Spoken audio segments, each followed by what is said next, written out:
Kicking it with Kay and Clay. Kicking it with Kay and Clay. Kicking it with Kay and Clay. Kicking it with Kay and Clay. Hey, everybody. Thank you again. I'm always so grateful when you guys tune in, whether you're watching us or if you're just listening to us. We are forever grateful. And thank you because, you could be doing something else right now.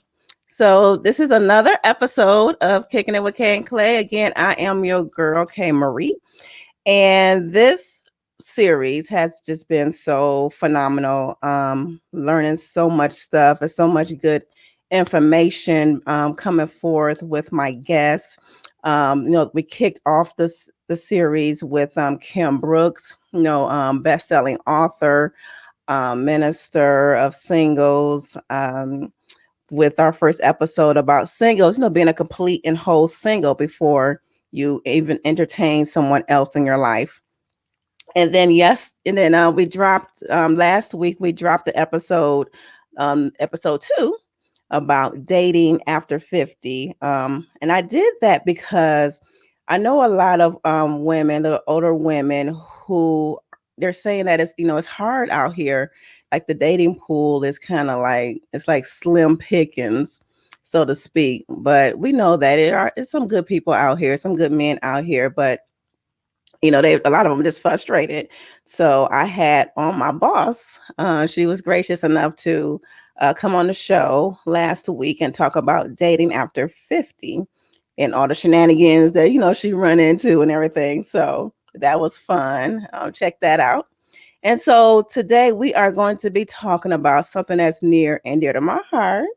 We're going to be talking to engaged couples because y'all know I am engaged. So this is going to be really, really good. We have someone on that is qualified to speak about the subject. Just what to expect in a marriage and just have a successful marriage and all that good stuff. So y'all know I'm real with y'all. So you see me looking over to the side, I'm reading my teleprompter, okay? There's no shame. Look, I'm an everyday person, just I just happen to have a camera and a mic, so don't be saying why'd you keep looking to the side. That's what I'm doing. I'm reading my teleprompter. So without further ado, let me introduce today's guest. Siedah Spencer-Ardis is a marriage and family therapist with a passion in working with individuals, couples, blended families, and groups to offer a safe, non-judgmental space for healing to begin.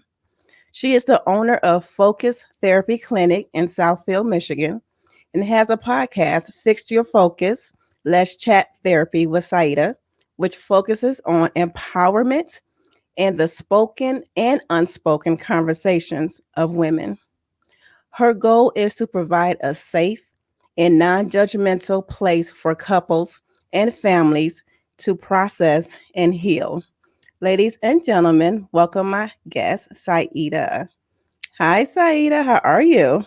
I'm doing well. How are you? Thank you so much for having me. Thank you so much for coming on. I always thank my guests for coming on the show because I know that, we're all busy in life.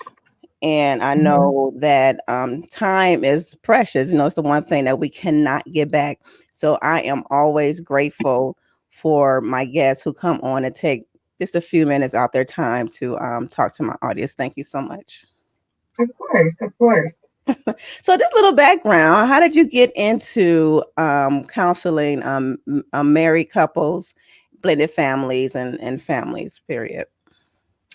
Um, so when I decided that I wanted to be a therapist, I looked at the different options that I could do. Do I Mhm. want to be a social worker? Do I want to be a psychologist? Or do I want to be a marriage and family therapist? And that's what I chose. For me, the whole framework is just looking at the entire unit, Mm. the entire family, to say, okay, is this why, I'm experiencing this? Is this why this is affecting me? We often say jokingly, like mama issues or daddy issues or Yeah. family issues. But in reality, that stuff isn't really a joke, right? Because No. applies to real life. I often tell my clients we learn how to be in relationship from what we see or what we Mhm. didn't see. And so that comes in to when we start dating and what our experiences look like.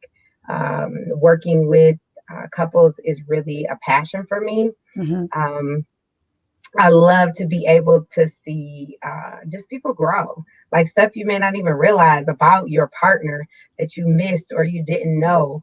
Mhm. Um, that's just like a light bulb that goes off. Do you find it that because men sometimes get a bad rap. Do you find it that they are more apprehensive in coming to therapy with their spouse or with their soon to be spouse? Do you find like there is a little resistance there? It can be, I think a large part of therapy is just like a doctor, right? So you got to go to the doctor. You go to one, it doesn't work. You don't give up and stop going. And I think a large part of finding a therapist is finding someone that works for you and your partner. Mm-hmm. It has to be the good fit. You have to feel a vibe.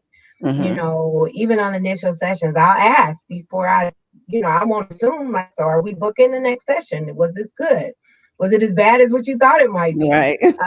Asking those kinds of questions makes people feel comfortable. And that's important because I'm not even going to say that men get a bad rap. I think we don't always think about some of the elements that men may have to deal with and how that impacts how they show up That's in true. a relationship. Just like men may not always think about the things that women have to deal with and how they show up in a relationship. It's That's having empathy for your partner. that's true. That's true. What are some of the most common issues that you see with do you get engaged, many engaged couples? Because I think, what do you Mhm. think about premarital counseling? You think that's a must? I do think it's a must. I think Hmm. it's so needed. Um, I see couples who didn't have premarital counseling. Hmm. And when we go back down the line and we talk about communication, right? Because communication is a major, major thing. So Hmm. when we go back down the line and we look at everything, and I say, well, when did that start? Like, when was the first time you even realized that was a thing? And oh, well, before we got married. Okay. Hmm. Did we talk about it? No, we didn't talk about it. So how did we address it? Well, we didn't because I figured it would just go away. You Hmm. know, being able to have that conversation in the beginning to talk about expectations, to talk about finances. How are we doing our finances? I mean, just keeping it real, to talk about sex. Yeah. How relevant? What are we doing? What's your love language? What's mine? What's our weekly expectation? Those things are super real. So how long do you do or suggest that premarital counseling should last?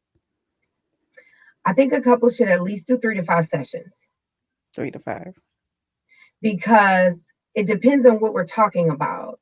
If if you're coming in and you are getting, and it's the same thing sometimes, even if a person or a couple wants to get premarital counseling through the church, Hmm. I as a clinician, I bring in religion if my clients are comfortable. Okay.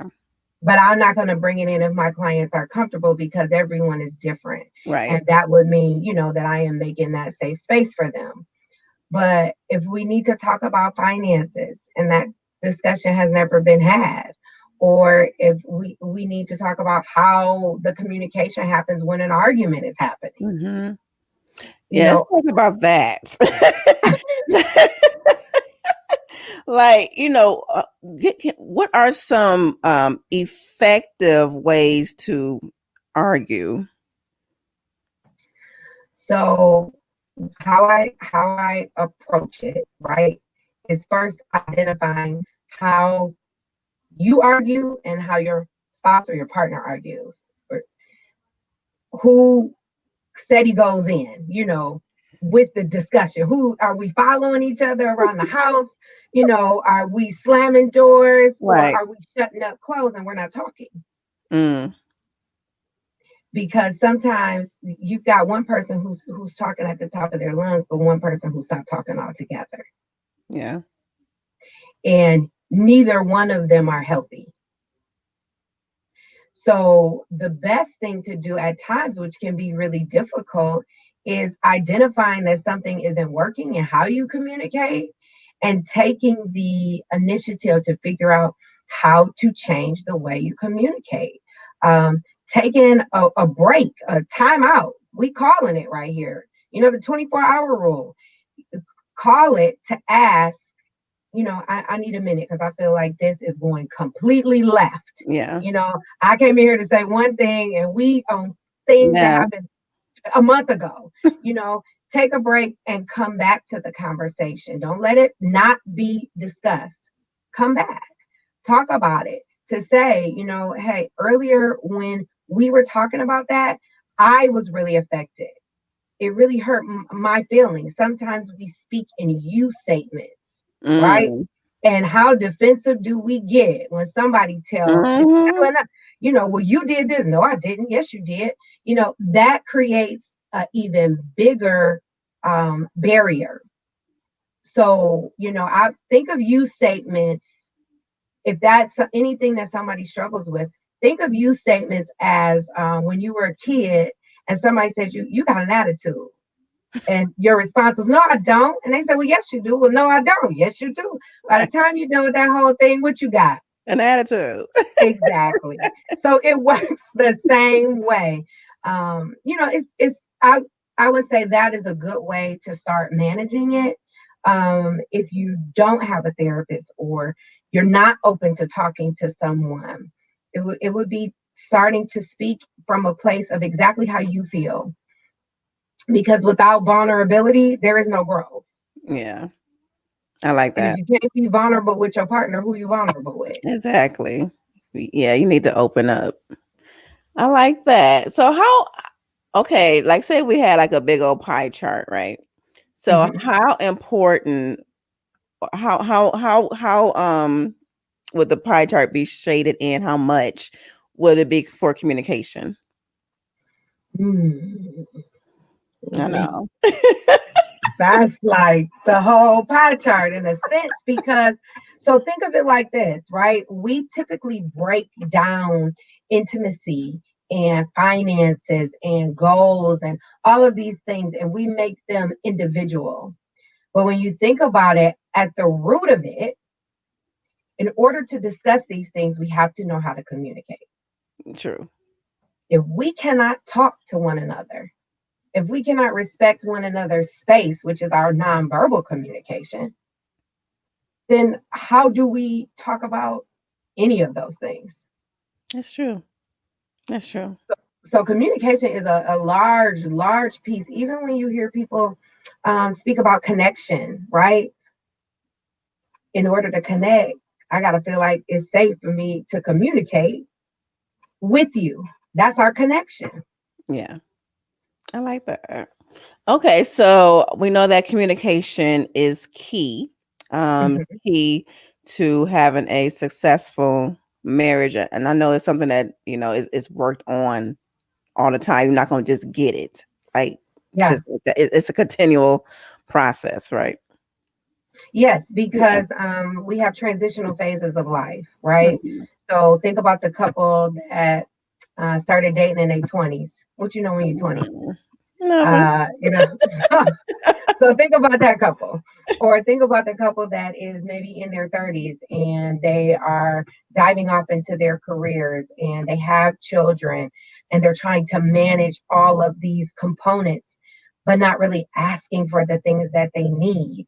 Uh, think about maybe the couple in their 40s where you got kids who might be going to high school or middle school. All of these different transitional periods apply. And just like we go through things individually, Hmm. our relationships go through things too. That's It's true. ebbs and flows. And so, one of the things that is really, really important, that you could throw on that pie chart is having some foundational principles for your marriage. Mhm. What would be an example for some foundational principles? Respect. And I know it probably varies from, couple to couple. Oh, well, I'm sorry, what'd you say? No, I would say that some of these should just be core values. so, Okay. respect, Yes. um, emotional intelligence, Mm, um, financial intelligence. okay. Knowing that my husband may be better at managing finances, or my wife may be better at managing the finances, and having that open conversation so we don't get in a situation and the home is affected, Yeah. or we're married but I don't know what my spouse made. Right. And it Yeah. may seem very foreign, but it's very real. Mm. Yeah, because that communication and the finances, that those are the doozies, right? Yeah, knowing what you want and being clear too, right? Within a relationship, talking about our children, something we want. Are they something we don't want? All of these conversations that seem very difficult at the beginning, but they are very relevant because how often do we hear people say, "Well, I thought it would change," Mm. because we're married, because we are committed, but why would something change? Did you not believe me when I showed you exactly who I was in the beginning? Right. Right. And I think that's something that people um get in trouble when they think that they can change someone, or they think that a situation would change. Because I was always taught to, when you are thinking about marrying someone, can you imagine yourself being with them how they are now? Mm, It's like, if yeah, it don't change, are you happy with that? Can you see yourself with that? So, but again, I think a lot of us, just people just go into it like, oh, I don't know, they think marriage is like some sort of magical, enchanted, place or something, but it no. I think it's mixed, right? So I see mixed things. Okay. Um, I see certain couples where I felt like it would be this way. I see certain couples where, I always ask a question of, how'd you fall in love with each other? How'd you meet? What you like about each other? And it is a beautiful thing to see a couple just laugh and light up. Like, I remember that Yeah. time, he was so dope or she looked Yeah. good. Like, they can remember that. But then you come back to the reality of where you sit now in just life situations. Um, it's important to keep dating. Mm, It yeah. is so important to keep dating your partner. Now, how often do? Cause I've heard, 'cause, I grew up in a church, so they used to have like these marriage conferences and all kind of stuff, and even on Mhm. the pulpit, I've heard different people say like, oh, you should date once a week, or how often do you think is a good amount of time to carve out some time to date your spouse? So obviously life applies, right? Yeah. So, at minimum, I would say put one date a month on the books at minimum. Because, if you're the young mother and you're having a conversation about, well, how are we dating when we got a, a 6-year-old who got to go to bed, and I got to nurse this 6-month old, how can I make all of this happen? So when you take those things into consideration, you can also have periods of, we're going to check in with each other. We're Hmm. going to check in once a night, or, once a week. Try to watch a movie together, or put the kids down at a certain time so we can double back and, do lunch or do dinner or what have you, especially with COVID right now. Yeah. It makes things so much more difficult. Yeah. But even if you have to take a ride with your partner. But we've done that. We just went out just for a drive one day, Mhm. and that was really nice. Because, like you said, it's not much you can do. Like right now, you have to be Yeah, creative. you do have to be creative, but you can plan something. You can make sure that you both are a priority on one another's calendar, Yeah, because at the forefront, make the marriage a priority. Make yeah, one another a priority. I like that. So, okay, you have a newly engaged couple sitting in front of you, and they asked the question, "What do we need to know to make our marriage successful?" What would you tell them? The first thing I would ask them is, what do they think they Mm, need to mm. make their marriage Okay, I see. successful? You do the flip. Okay. Of course. The other thing I think we would talk about is, what did they see Mm, growing up, and what did they feel like worked? What did they like? What didn't they like? Identifying that is important, because that also gives a glimpse into what their version individually mm. would look like in a marriage. And so, how does that work with what you and your partner have talked about as you all come into this marriage? Okay. And then, what do you want? What are the goals? Mm-hmm. What can we work on that is relevant to get you to that point? And then, if there is I worked with a couple before, and there was a question around, well, why do we have to talk about finances? Why must we share those things? Mm. So it could be a reply question. I'm sorry, a response to the question of, well, they're relevant because that's a part of the we, Yeah. no longer an I. Not to say that all your money got to go in one lump sum, but how do you break it up to manage your household? Mm-hmm. And how do you suggest that? Everybody does it different, but Okay. I do think that there needs to be an open line of communication when it comes to finances, especially if the goal is to plan for a future. Mm-hmm. So, if we put a certain amount, with both, individuals put a certain amount in an account to manage the finances for the house, and there's a certain amount for savings, Mm-hmm. then those two things can go together. Still have your individual, right? Mm-hmm. Because you may still want to go get your nails done, or go hang out and go do brunch. Mm-hmm. And, he might want to buy a video game, or buy some gym shoes, or go buy Mm-hmm. the latest and greatest flashy thing at Best Buy, Right. whatever. Those things don't come out of that joint account, but at least helps create a vision, and it also makes sure that you both are on the same path. Okay. Because how do we create wealth? And is wealth and financial security, are those things relevant for the marriage? Okay. Some good stuff. Good stuff.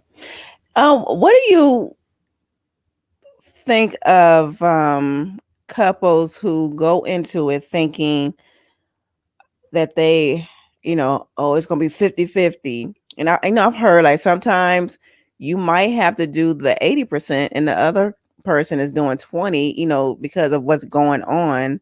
I Mhm. think like people's expectations going into a marriage is it can be kind of off, don't you think? Sometimes, I Mm-hmm. hear very often um, from women that they don't always know that it's okay to have expectations. Mm, Um, so having expectations and discussing them are very, very relevant. One of the things you talked about in your introduction was singles, and being comfortable with yourself as a single. mm-hmm. It's also very relevant in that process that you know what your expectations are for when you are no longer single. Mm, So you can mm, be clear about what you are looking for. Um, 50-50, Is anything 50-50? Right. In reality, is anything 50-50? 50-50 love. Is that the song? Right. Is anything 50-50? 60-40, 70-30, Mm-hmm. 80-20. Mm-hmm. I would say that as long as there is a period where, in this instance, it may be 60-40, but on a month from now, we dealing in 80-20 because somebody is pulling longer shifts at work Mm-hmm. or somebody is sick or what have you, as long as the ball continues to roll and we can come back around and communicate that there is an issue or somebody is feeling like they're just left out, Okay. as long as you can do that, that's the key. Okay. All right. Because quite naturally, life. Yeah, life happens, it's like with Clay, he's working um she was darn near midnight, but it's not. It's afternoons, like from like 5 to something between 1 and 3 in the morning, Hmm. so, and it's like, because and I work from 8:30 to 5, so it's hard to get that alone time in, and he's doing some Saturdays. And I mean, it's just harder because before the other job, we were both working the same shifts, but yeah, it's I can see where, I'm like, okay, I can probably do this a little bit more. 'Cause I know that he's working more, isn't instead of, getting upset, just stepping it up a little bit. And then also communicating, at times, if that is the case, right? Sometimes you working extra hours and you're picking up extra shifts because it's available, right? Um, what are we working towards?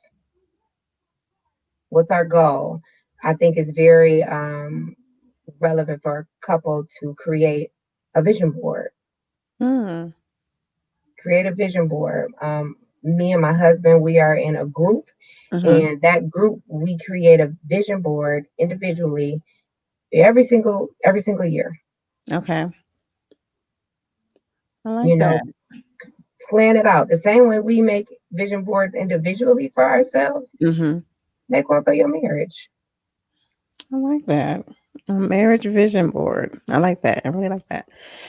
I was talking about vision boards on do another podcast with a couple of friends of mine. We were talking about vision boards, and I like that, doing a marriage vision board. Okay, that's something we will implement. I like that. Okay. So you guys, you are Saida, do you offer I know where everybody's like Zoom and stuff like that. Do you counsel out of state or no? No, I do not Okay. counsel out of state. I do some consulting for certain things. Okay. So if anyone wants to know exactly what they are, they can feel free to reach out. But I do mainly do my therapy within Michigan. Okay. Um, you know, but anyone is welcome to reach out, contact through the website. Look at me up on Facebook or Instagram, either one. Okay. And those of you who are in Michigan, in the Metro Detroit area, again, as mentioned in the intro, that Saida, her practice is in Southfield and it's called Focus Therapy Clinic. And again, you can reach her on Facebook and Instagram at the same handles at Focus Therapy Clinic. And your podcast, how often does that air and where do it air? So it's on the Apple Okay. podcast app and then on Spotify, and it is once a week. Once a week. And then the name of that is Fix your focus. Let's chat. Therapy with Saida. okay. And that primarily you said you're talking with women. Yeah, Okay. empowerment things for women. Okay. Okay. We Yeah, need to, you guys check getting that to out. the next level. Okay. All right. Check that out. I'm gonna check that out as well. All right, Saida. Any last words you want to leave with my audience before we wrap up here? Well, definitely thank you for having me. If Aw. anybody feels like anything that we discussed resonates with them and they want additional help, either fixing some things, making sure that everything is nice and tidy, or just getting back on track with their partner or their spouse, or even, if you're still in the dating phase, um, definitely feel free to reach out. All right, y'all. You heard her. Reach out. And again, I just want to reiterate, if you are you're engaged, that premarital counseling is key. It Yes, is. It's key. Okay. All right. Thank you so much, Saida, again for I'm always like with my closing and my wrap up, I have to get that tight. Okay. Because I can go on and I just gotta that's my 2021 thing to do, just to tighten that up. But thank you so much for blessing us with your presence and with your wisdom and your knowledge on this thank you. particular subject. Again, anybody that's listening, you are in the Detroit area, Metro Detroit area, and you just want to talk to somebody. Therapy, especially in the Black community, y'all, we got to do better. It's good to talk to people. It really is. It's a weight off your shoulders, so that way you don't have to carry that around. So Siedah Spencer-Ardis is available for your family needs, your individual needs, and just holler at her. Okay. Thank you so much. And we are going to come at you again next week with, again, I spoke with a sex therapist and it's talking about marriage and sex, y'all. It was good. All right. So thank you so much, everyone. And I just want you to enjoy the rest of your day. Okay. Bye. Bye bye. Picking it with Kay and Clay. Picking it with Kay and Clay. Picking it with Kay and Clay.